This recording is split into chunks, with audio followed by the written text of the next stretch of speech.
All right, Lewis, how are you getting on, mate? I'm good, Matthew. Actually, to start us off, I've got a bone to pick with you.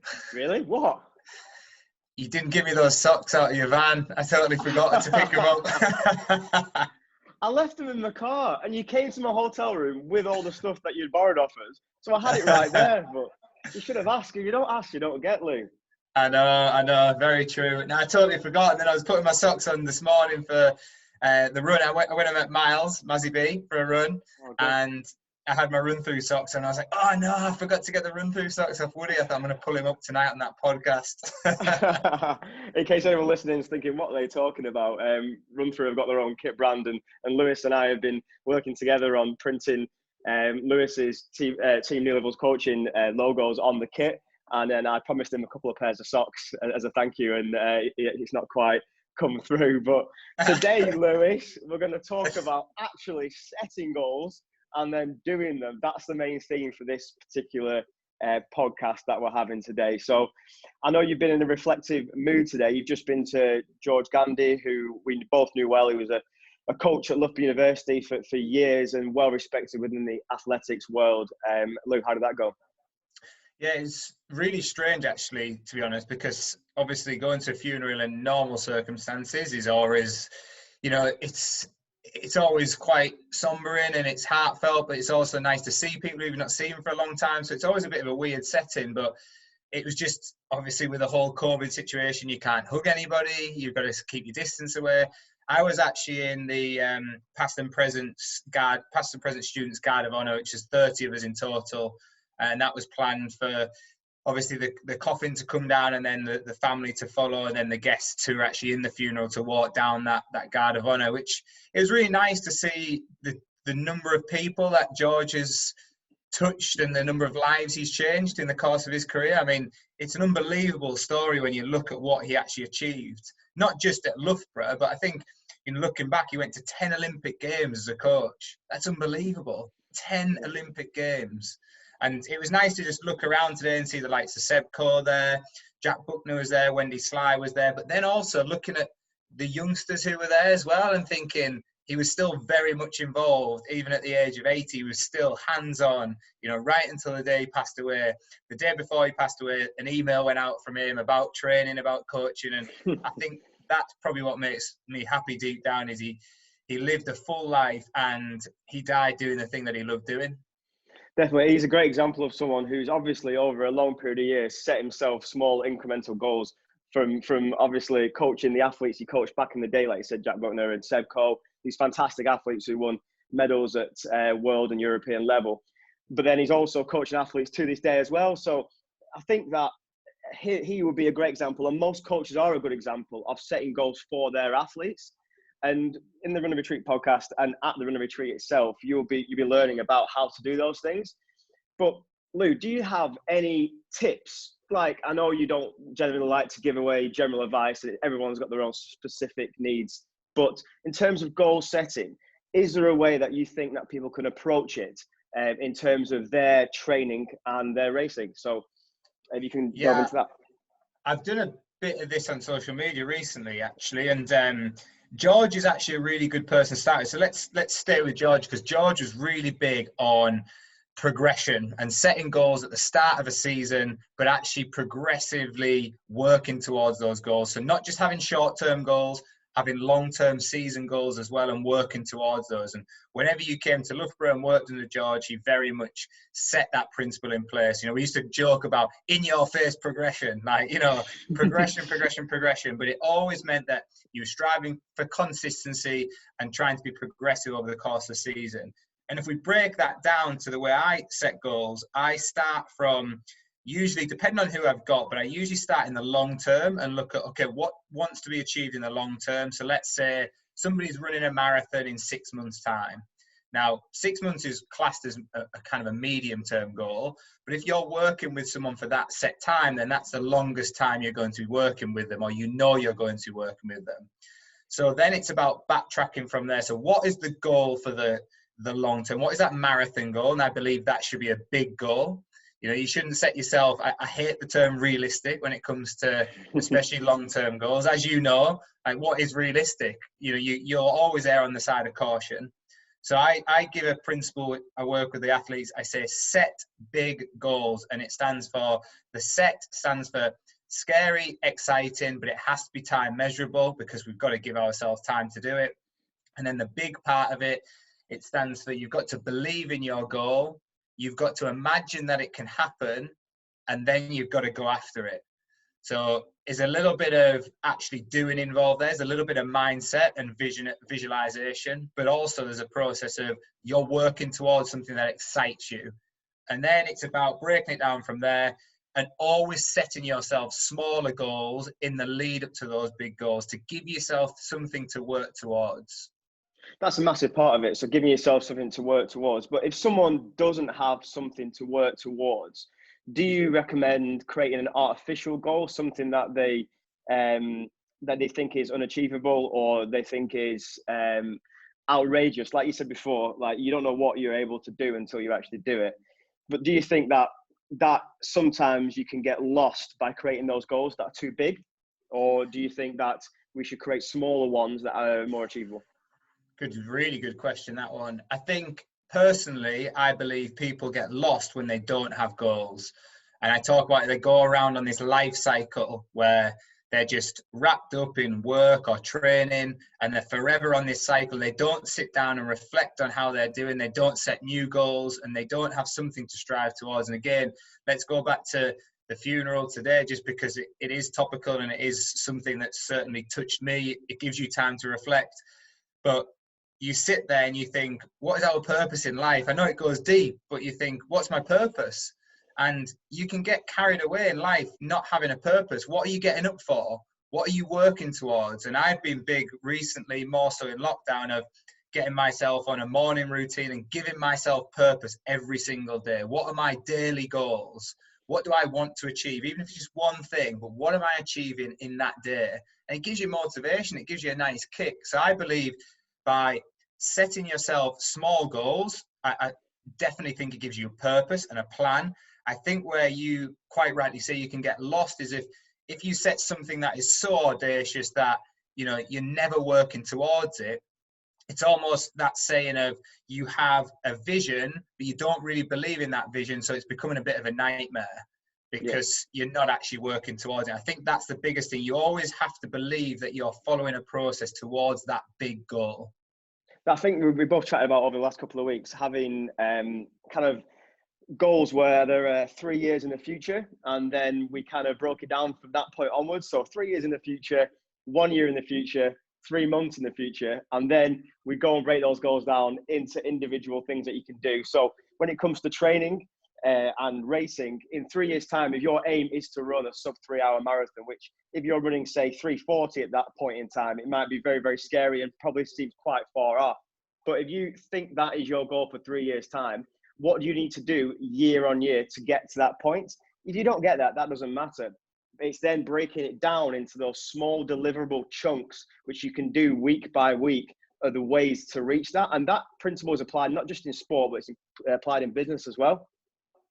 100%. The thing I like that you said there is, and we talk about this a lot when we do our planning, and we did that planning session the other day for the retreats, which I'm sure we'll come on to, but we talked about it a lot personally, is if you go after a goal and you don't achieve it, I think it depends on your mindset whether you see that as a failure or not. So I was doing a podcast the other day and I said to somebody, you know, I had a goal of going to the Olympic Games. We both did. You know, you get into the sport and you want to go to Olympic Games. It's not a failure to go to World Championships, which I did indoors. That then isn't a failure just because you didn't achieve the Olympic Games. You know, you were striving to make Olympic Games. You come out of the sport, you've created a whole new running community. You would never have done that without running. You've ran a marathon. not very well. Well, in a couple of different countries, but you've built a running brand which would never exist in this world had you not gone after your original goal. So, okay, you didn't tick that goal off, but look at what has happened as a result of going after that. And I think that's what people have got to realize, that you don't always get the one thing you're after, but it can create many different things that are also successful.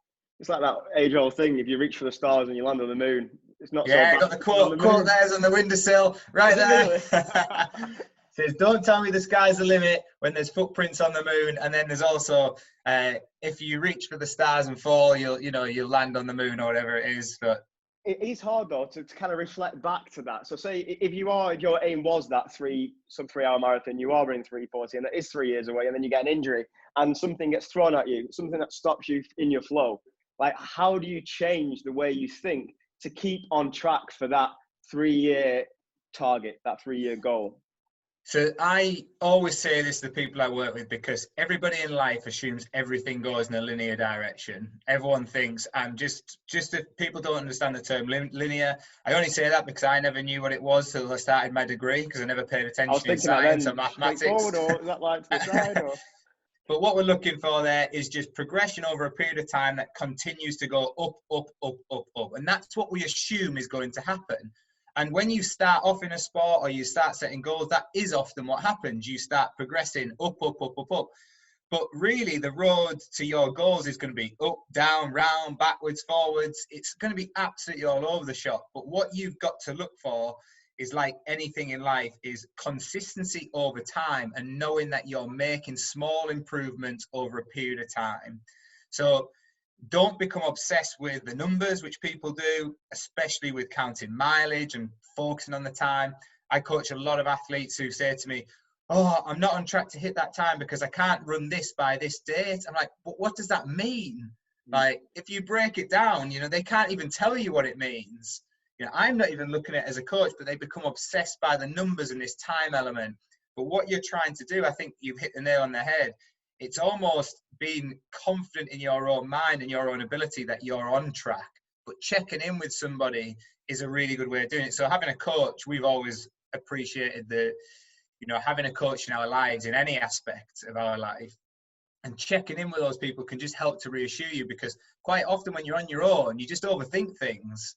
Yeah. And then you'll go and do something stupid. You'll think, I'm behind schedule, I'll go and do a 100-mile week to try and make up for it.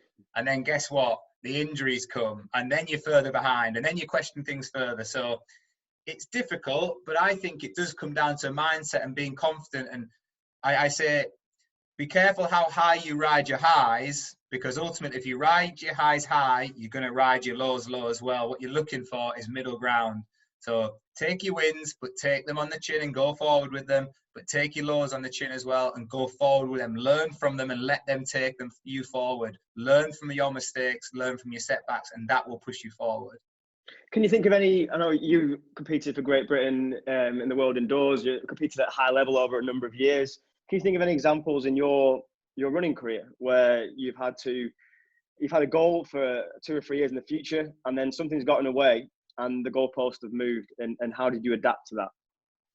Yeah, well, injury is the biggest one, definitely, as you've experienced as well.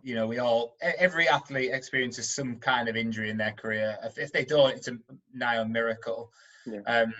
You'll set a goal, everything will be cracking on nicely towards it. I guess European under 23s is one that springs to mind. I wanted to go to the Euro under 23s 1500. I needed to improve my PB by 2 seconds, which, as we know, at that age, you can do very quickly. And I thought, yeah, everything's swimming, and then got a stress fracture in my shin. Don't know why it was caused, but it was mainly due to my running action.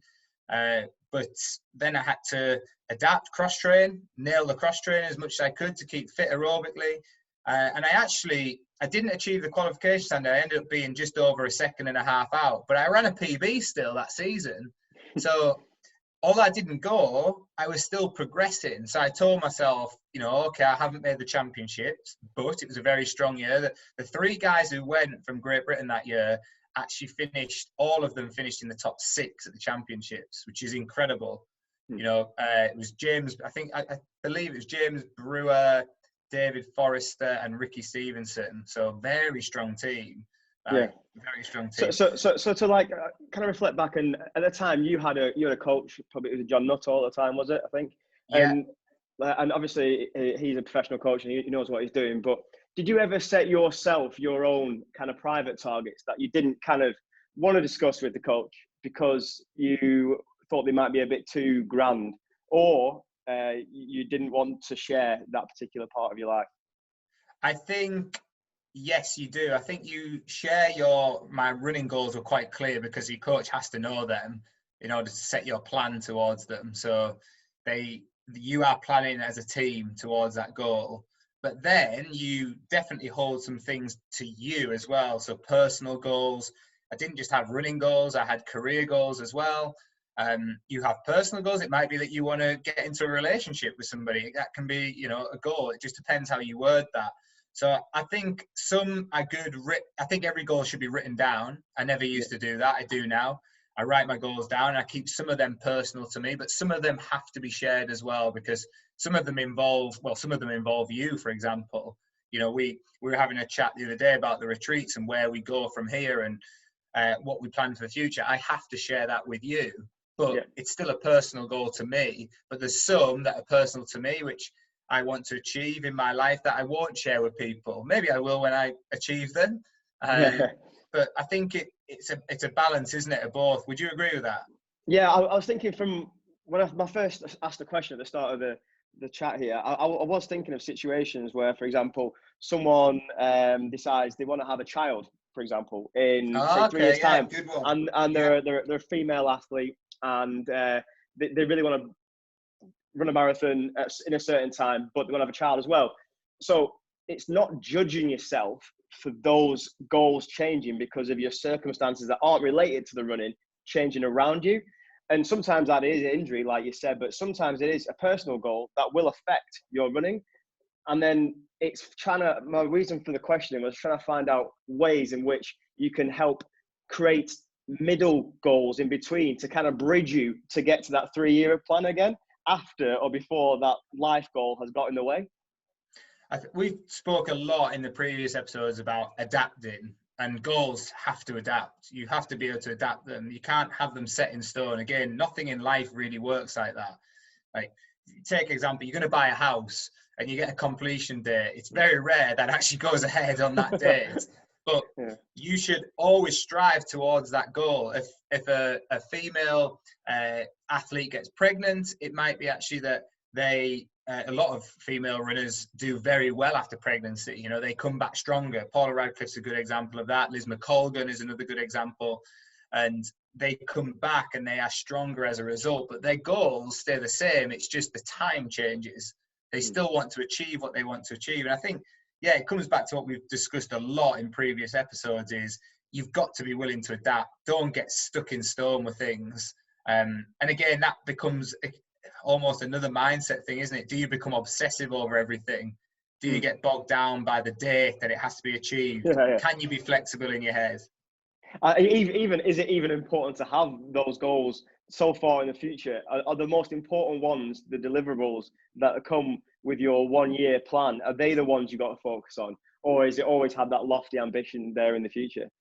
I think if you don't have the lofty ambition, then the drive won't be there as such. I think for me, my goals, I'll share a couple of them. So I've said I want to run 1 marathon next year. That's a 1-year goal. I want to run a marathon. I no longer have a big long-term goal for running, but I do have a big long-term goal for coaching. I've said I want to coach an athlete to a major games. So this is at the elite end of the scale. But then one of my coaching goals with the people who I coach online is that I want to go to at least 1 major event, as in major marathon event, worldwide every year with the people who I coach, because I like to share their successes. So I'm always setting myself goals and I have to make those happen. But the big goal of, say, let's take taking an athlete to an Olympic Games, like that'd be just unbelievable to be able to do that. It just, we spoke about George earlier, 10 Olympic Games, that's just insane. It's so crazy. But then if I don't have that goal, taking somebody to a junior international best, like that's where it kind of starts, or an under 23 international best, and progressing them. But will I really be that motivated to go just down to the track every single night if I don't have that big long-term goal? If I don't have this ambition to grow New Levels Coaching to the level that I want to grow it to, I want it to be the most successful coaching company in the UK. Will I really strive to bring in more coaches to help other people to grow their coaching experience? I'm not sure I would, because I'd just focus on me. Retreats. If we didn't have a vision of retreats going all over Europe and the UK, would we go further than one retreat? We probably wouldn't. Yeah. But we do have that vision. Yeah. I think it all comes down to also to what you enjoy as well. And like enjoying the process of things happening is a massive, massive, massive thing you need to start to kind of change your mind around. For me personally, I was always someone that set 10-year plans. In 10 years' time, I want to be this person. But then once I've written that down, I carry on with my life. And I do, I tell you, I don't goal plan as well, as much as I should and as well as I do. But I do have tasks that I know when I tick off, they will slowly, gradually achieve the thing that I want in 10 years' time.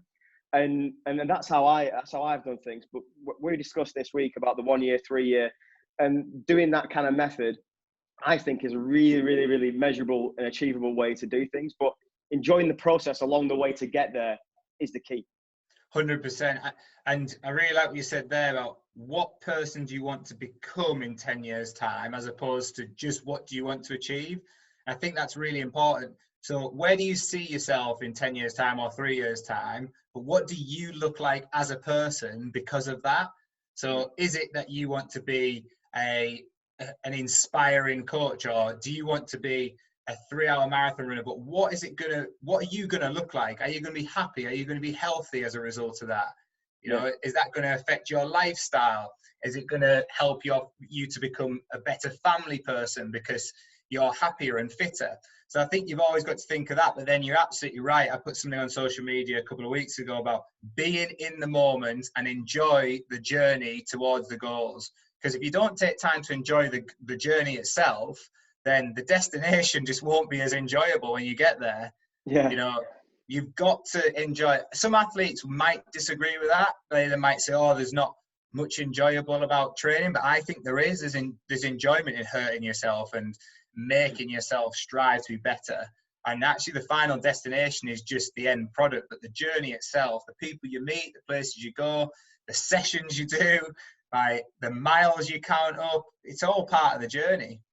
Yeah, it's a massive part of it. And just to kind of wrap up today's chat and to kind of move on to what the retreats are doing, you mentioned then that we're planning on putting on more retreats over the next few years in different places around Europe, around the UK. And I think we discussed about next year and the Morzine retreat that we're doing. We're going to keep the one next year, obviously, because situation with COVID, we're not too sure how that will play out. So we want to make sure we have an alternative date for people to move on to if we do have to move that retreat to later on in the summer. But we are thinking and planning doing some UK retreats as well. And one of the ideas of which we'd love to hear some feedback from, maybe on email, info@runnerretreats.com, or on the social media, Lewis Moses NLC and at Matt Woody Wood. It'd be good to hear from you to see if you like the idea of an elite kind of performance related camp in the UK, not so much in terms of you being an elite athlete, but so you can see how elite athletes operate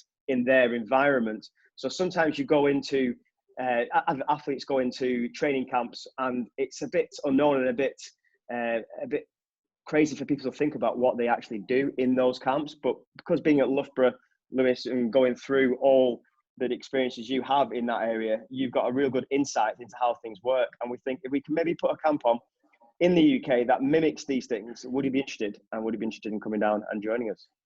Yeah, we went with a performance retreat angle. So it's still a retreat. You're still getting away. You're still going to a really nice, positive environment where you can enjoy what you do, but you get a real insight into, okay, this is the performance level of the sport, whether that's running, whether it's triathlon. You get a real understanding of what is done at the highest level of the sport, and then how can you apply that to your training. Whereas opposed to the Morzine retreat, the runner retreat that we had set up, that was about taking people away to an inspirational environment where they will be inspired by the coaches who are there, but it's more looking at how they change their life as a person. And like we said, almost creating their perfect day from that retreat. What does your day look like that's going to enable you to be better day on day on day? So a little bit of different angle. Yeah, I'd massively appreciate people's feedback on that. I guess the other thing we should say as well is it's not going to be runner retreat anymore. It's going to be sport retreat. So sport retreats, yeah. yeah, Kind of adapting the way we think things with our 3-year, 1-year goals, and trying to work out how we're going to work with runner retreats and sport retreats in the future. But yeah, we've got grand ambitions, but we're hopeful to kind of get this first retreat out of the way in next year. Make sure everyone enjoys it, has a great time at it, and then hopefully put on another couple of camps next summer in the UK for you guys to come down and enjoy and work with Coach Lewis Moses and New Levels Coaching to make sure that you improve your performance and also enjoy the environment that we're going to provide for you lot at those camps. So, Lou, before we go, you're a big fan of quotes, big fan of inspirational, bite-sized things. I'm going to ask you for this month. We're going to do another podcast next month, end of November. We're going to get to that. A inspirational one-liner, paragraph, or just one word to get everyone thinking about things for the next month. Okay, I will go with the goal setting theme with this one. I've got to make sure I get it right. Andrew Mays, one of the guys who I coach, he said this to me at first. It comes from a Japanese proverb, I believe, but he actually heard it on a New Zealand rugby documentary. So I'll make sure I get it right. Vision without action is a dream, but dreams without actions are just nightmares. And I think if you delve into that, ultimately what we're saying is you can have goals, but if you're not taking action towards those goals, then they are just dreams. They're nothing more than that. And dreams don't become reality unless you take action towards them. But if you're taking action and you don't have any goals, that often results in nightmares because you're just almost going about that day-to-day life that we spoke about with any real goal. So you just, putting destinations in a sat nav without having any idea about where you're going. And then the opposite one is, you're thinking about going to a destination, you've got no idea how to get there. So yeah, I'm going to leave with that one. And just before I say goodbye, I want to ask the listeners to answer a question. So a question that we're going to ask, and they're going to come up with an answer for it over the next month. And then hopefully a couple of people might email in or send us a tweet or send us a Instagram message with a question on what they should be doing over the next month. So related to goal setting and something to do with how they could start the process of thinking into their goals. What do you reckon, Lou? Some question to kind of keep people engaged over the next month. Yeah, maybe as simple as like, what goals have they set themselves? As with the biggest challenge I've found with athletes is they really struggle to set goals when races aren't on the calendar. And as we know, thankfully, Run Through are setting a good example of putting races back on, but there isn't as many goals on the calendar. We know London's been moved already till next October, and people really struggle when they don't have that big goal for them. But create your own goals.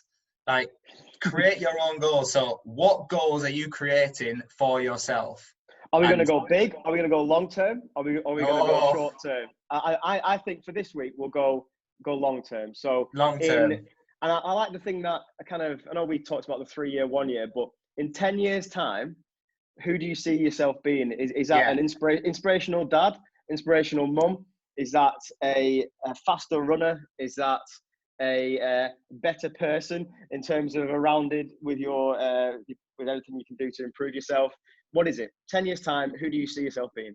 Yeah, 100%. And that, I think we leave it with that, that's that really nice little bit at the end of, what do you see yourself as? What does that person look like? Because when you're trying to achieve your goals, if you always remind yourself of that person, that will motivate you. What does that person look like? When you're struggling to get out the door one morning and you see that healthy, fit, happy person in the future, that will motivate you to get out of the door. Whereas sometimes just telling yourself, oh, I'm not going to run that sub-4-hour marathon or that sub-3-hour marathon, that's not as motivating to actually think of. I used to, and I'm sure you did the same, I used to picture myself in my Great Britain kit. I used to picture myself in my tracksuit with my family, getting a photograph, like really proud to wear, like a really proud athlete, as opposed to seeing myself, smashing it on the track, I used to think about what's the stuff that's going to make me really proud and get me out the door. No, brilliant. Yeah, it's good. It's good way to end things. I'm Matthew Wood, and that was Lewis Moses, and we'll see you next time on the Run and Retreat podcast.